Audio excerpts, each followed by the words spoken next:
Вчера в 12 часов ночи мы услышали стук в дверь. Кого это принесло в такое время? Когда я подошел к двери, внезапно пропал свет. Черт, свет вырубилось. Дай фонарик. Включив фонарик, стук пропал. Но я все же решил посмотреть в глазок.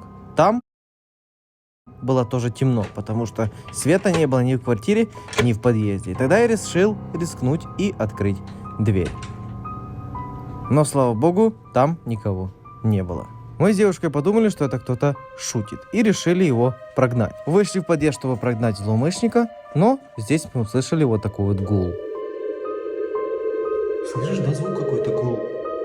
Открыв дверь, в подъезде было темно. Гул пропал, но были слышны шаги.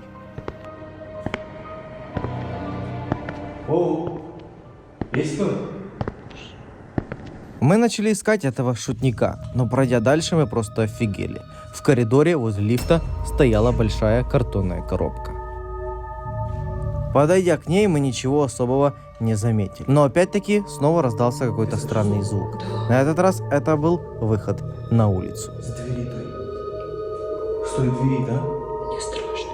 Подойдя ближе, я попробовал открыть дверь. Она открылась, но там оказалась еще одна дверь. И тут уже по-настоящему стало не по себе.